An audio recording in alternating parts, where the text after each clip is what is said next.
So we own each other. People say, oh, you own this place. I say, no, it actually owns me. And that's often the case. You hear that with people who own restaurants, right? Because if you own a restaurant, you have to be pretty much married to it. So I do have a family as well, but they know that they often take second place to the inn. And as a matter of fact, I have about 22 people to feed fairly shortly that I got myself organized. So the Sweetwater Branch Inn started with a love for food. And that love for food started, of course, with my mother, because I'm Italian. And Italians have deep roots in food, but I think every culture has deep roots in food. I think the problem with where we are now is a symptom, the food is a symptom of where we are as far as becoming disenfranchised with our own cultures and with our own, who we are in our families. And that's why food has become so horrendous, and we all eat fast food, which I try to avoid like the plague. I really don't eat a lot of food. I'd just rather swallow a cracker or something. Besides, I don't go through fast food lanes very often. In desperation, sometimes I will do it. But anyway, the Sweetwater Branch Inn has been serving food for a long time, and we serve food to a variety of cultures. But my basis of food is with Italian food and Chilean food. So I have, my father is Chilean, he's an engineer, and that's why we're here in Gainesville. And my mother is Italian, escaping an engagement. So she taught me the fundamentals of food as far as making fresh pastas and polenta and sauces and marinadas and all those things that we make. And I have taken my menu, which I think Dr. Cole wanted me to bring the menu, but I did not. But you can go online and see the menu. It's 27 pages of menu, and it's been sort of, it's been compared to like the Cheesecake Factory menu, which was sort of, I thought it wasn't very nice. I guess it's pretty extensive, and it is. We, of course, doing weddings, we have, it's such a celebration. Of course, and celebrations are usually around food. I mean, if you think about the Last Supper, I mean, what a momentous moment, right before Jesus was crucified. They all sat and broke bread. So, yeah. Food, we all know, is at the base of everything. Today I was watching the news, and what were they making? Bread. They were making food. The Syrian refugees had made this big pit, and there they were making bread. They talked on the news about, I was actually last night on the news report for public TV about food, you know, what they were eating. They weren't not talking about their medical conditions or anything like that. Anyway, I'm getting off track. But the Sweetwater Branch Inn has, because we have a variety of cultures that come to Sweetwater, I have to, of course, adapt my menu to suit the different cultures, because when people are coming for a wedding, some of them are coming from far away, and they want to feel comfort. And the way you make people feel comfort is through food. So, you know, a lot of times there'll be a young couple and they're vegan, and they're all, you know, plant-based food, all great, that's wonderful. But their parents, of course, are not, and their parents are coming from, I can't actually stand, I haven't had anything to drink. I will have wine, a glass of wine later, but anyway, so, you know, we talk about finding that balance between, you know, getting their parents satisfied, and then, of course, satisfying this new desire for eating sustainable food. So food is sort of at the basis of sustainability of all kinds of things, isn't it? So it's really a discussion that's on everybody's minds, and on everybody's tongues. So anyway, so the food that we serve at Sweetwater has a basis in my culture to some degree, but I had to really do a smorgasbord and put together menus that everybody could identify with something on that menu. And that's what we sort of pride ourselves on at Sweetwater, is to be able to create that. And I love it when we get a lot of international students that come and get married. They go to graduate school and they get married, and they're from all over the world. And so I love it when they decide, oh, let's do Syrian hummus, which is very different from hummus in Israel, or hummus in Pakistan, or different places have a different version of hummus. So I'll never forget that tasting. It's like 3 tastings later, we're still trying to get the hummus right. But, you know, it's something we embrace. We don't want to do the same thing over and over again. And so even though with that comes becoming very good at it. So there's some things that we say, you know what, we make this really, really well. We've been making it for 27 years. Hence that practice. We just kind of know what we're doing, these recipes that we just churn out.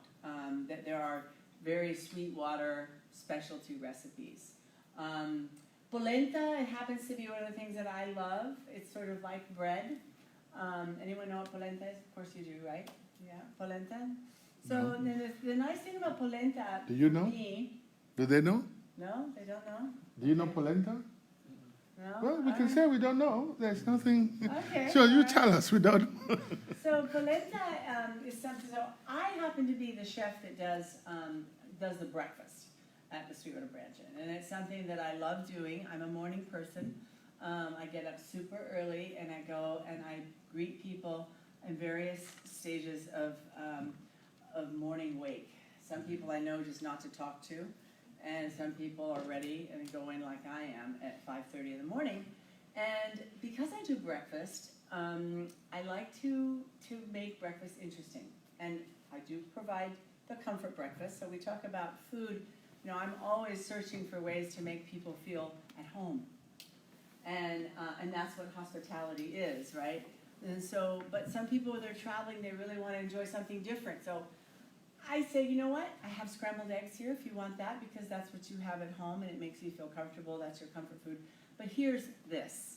And so then I create all these wonderful things for breakfast, a whole variety of frittatas. And polenta is one of those things that's like a bread. And most cultures have polenta because it is a corn mash. So grits are polenta. But grits are usually white in the south. They don't have polenta so much in the north, right? They don't have grits. Any of you from up north? No? You're all pretty much, you are? They don't really have, they have cream of wheat, but that's wheat. But in Africa, they have a corn mash. In Latin America, they have a masa. Lots of things have this. And one of the most sort of universally Italian dishes is polenta. And you can understand that why it is, because it's poor man's food. You can make polenta with one ingredient, cornmeal. And you put water in it, and you're good to go. You don't have to even have, if you have lard, great, but if you don't, you can make it without lard. If you have salt, great. I mean, we do usually need salt, but you know, when you're really poor, you can incorporate other things to bring the salt and the flavor in, but at least you have the basis to fill your belly when you're hungry. And so polenta is one of those things that I do in the morning, I love to do, and I make polenta every way you could think. I grill it, I sear it, I bake it, I boil it, I make it into shapes, I do all kinds of things with it. The only thing I don't do is I don't make tortillas with it, which is what they make, of course, in most of Latin America and a lot of Mexico and the Caribbean. But anyway, so I do breakfast, and at Sweetwater, polenta is included in our menu because it's something that I personally love to make, and I think it's a great basis for lots of different sauces, and it can be made into pick-up food like grab and go, and also used into mash at the base of something like a mashed potato. So it's one of the things that we use a lot at Sweetwater. What other things are on the menu at Sweetwater? All, you know, Italian things, chicken marsala, chicken piccata, chicken Florentine. I mean, I list off, it's like I said, it's 27 pages of menu. And with Sweetwater is there to really make people feel comfortable and celebrate. And so that's what the food helps you do. You go to a wedding, what is the first thing they talk about? How's the food? Right? It's like, oh, the food was really good. If the food was bad, I don't care how beautiful the flowers are or how beautiful the venue is. If the food is bad, forget it. It's not a good wedding. And of course the drink, that has to be good too. But usually people haven't drank enough to overshadow if it's bad food. Right? Usually you have to start with good food, and then you can get drunk enough to forget that it was bad if it was really bad. But I've heard horror stories, but not at my place. So my basis is in food, and I love to garden. So I got a degree from anthropology at the University of Florida back many, many years ago, but I don't use that degree so much, although it transcends some areas of the work that I do. But I got a part-time job in college working at the Sovereign restaurant that none of you know, but it used to be. I'm old enough to know. Yeah, okay, you're a Gainesvillian then, you know. Well, I've just been here a long time. Long time, yeah. So if you know the Sovereign, then you're a Gainesvillian in my book. But the Sovereign was an iconic restaurant, very classic, and I trained with this Austrian chef that would go after people with knives. So kitchens are hot places in many ways. Feuds happen there. There's sharp things like knives, and man, there's also a lot of ego. And when shit hits the fan, it's really bad in a restaurant. So you have to have the temperament to do it. I would drink. I ended up being a line cook there in my junior year, and I would drink gallons of water and never go to the ladies' room. That's how much I sweat. It's just like it would come out. So it was a great place to learn, and Chef Elmo taught me so very much about how to keep a kitchen. It was the best training I think I could have had. I know I'm not a formally trained chef, so, but after 27 years of cooking at Sweetwater, and even before that I cooked, so I guess you could say I'm a professional cook. Chef, Okay. so. All right. All I'm right. sure there are one or two questions you would like to pose to Cornelia. I'm just curious, where is Sweetwater Branch? Sweetwater Like, Branch Inn is on University Avenue. It's 625 East University Avenue. Okay. So it is exactly 6 blocks east of Main. You know that Gainesville's on a grid that Main Street and University create its city center. And so it is 625 East University. You know where the public library is? Have any of you gone that far east? I'm on the same side of the road down a little ways. So I've got beautiful rooms, 25 guest rooms. And we do lots of weddings. We have a big banquet room in the back he's not showing you. So this, you see this area here? This opens up to a 200-room banquet room. 200-person banquet room. I can't talk. I'm not an evening person. I was thinking about it. I'm like, I was up at like 4 o'clock in the morning this morning. And I'm like, I'm going to stutter. I couldn't find the room because I was all panicked that I couldn't find it. And then I walk in. It says 119. Of course it's 119. So yeah, I'm a little out of sorts. So. Any other question? Yeah. You say your menu is 27 pages. Is it like seasonal, or how do you maintain like a 27-page menu? Yeah, good question. So I meet with every single bride and groom still, even though I don't execute the events, I still meet on food. That's one of those things that I feel very strongly about. I can get a connection with someone and know what that person is kind of looking for and how they eat, and open up the conversation about where they want to go with food. And the first thing I do is look at their date, when they're getting married. And then I think about what's available that day. And so on my menu, I really have most everything. That's why it's so extensive. So I'll have asparagus on that menu. And if someone chooses that, I'll look, well, you know what? They're getting married in July. It's not really a good fit. And I can do it for you. We can import. And then, I try to keep sustainable. So I'm like, we'd have to bring it from California, or it'd be coming from Chile at that time of year, or wherever. And if people are still very attached to doing it, by all means, it's their wedding. I'm here to do what they want, but it's going to cost extra too. So yeah, that's what I always look at the seasonality and kind of let people know and educate them. Some people don't realize, well, zucchini and squash is really coming into season in December, January, February here in Gainesville and here in this area. So the zucchini and squash that you're eating in the grocery store right now, and a lot of the fruits and vegetables, unless they're apples and peaches, those things aren't coming from anywhere close by. But the strawberries, of course, are now coming in from Plant City, and they're all within about 100-mile driving radius, so I still consider that local. So, yeah. You mentioned you like gardening as well. Is that for consumption? Do you incorporate that into your menu? You know what, I kept a garden and when I opened a restaurant, actually the downstairs of this house had a little restaurant called the Sweet Tea.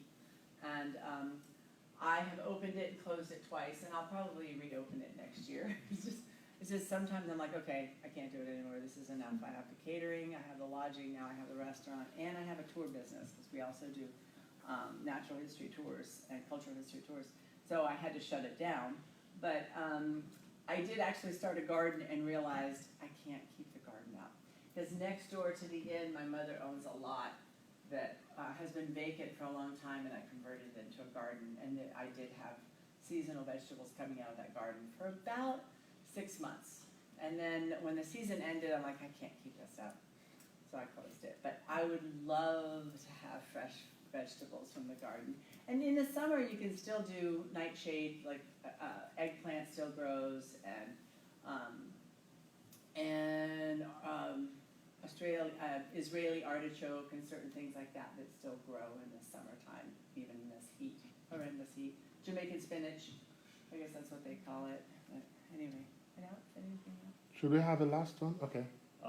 What was the point in your life where you were like, okay, food is my calling now? Because, like you said, you got your degree in anthropology. You know, I think when I was probably 13 or 14, I think that's when I decided I really wanted to cook, even though I didn't have I had the brains to go to college, and I thought, oh, I need to go to college, but honestly, I would have had my money much better spent if I had told my parents, look, to send me to chef school. But you know, back in the 80s, it wasn't the thing. Food has definitely gotten its place here in the United States. I mean, when I was growing up, you couldn't get arugula in the grocery store. There was no variety in the grocery stores at all. There was not the same emphasis. Now we're really starting to give it more importance, and going to chef school has prestige. But I knew in my heart that I wanted to cook, because that's what I spent my time doing when I got home from school. After I finished homework, I would go in the kitchen and make bread and make fresh, real mayonnaise and make jams and make pies. I was always making stuff and bringing it to me. I didn't know, you know, my family could only eat so much, so I was always giving away food that I had made. And then my backyard was full of plants. It's just what I enjoy doing. So, yeah. Being first generation American, Mom didn't really want us. We were one of those families that Mom didn't really want us to venture out that much. It was like our home was, she wanted to keep our culture. And instead of sort of the way that it had been maybe 50 years before, where it was like, no, don't learn Italian, don't learn Spanish, I want you to only learn English. It was not that way for us at all. Mom wanted to create a fence around us, and like this was Little Italy right here. So, Well, so I didn't get out much unless I snuck out. well, Right. in the absence of any burning questions somebody wants to ask? Okay. All right. That's it. Thank you very much. Please, You're let's welcome. give her a round of applause. Thank you very much, Cornelia. Now you, Nice to meet you, It's good to Cornelia. meet you. I think many of my students have worked there. over yeah, the they years. have. Yes, yes. And where do you teach? Well, I'm primarily here in Santa Fe. And you teach? I teach French and humanities. French and humanities. Yeah. Wonderful. Well, great. Well, it's good to meet you. What is your name? Alex. Alex. Yeah. It's a pleasure. You too. All right. Bye-bye. Okay. All right.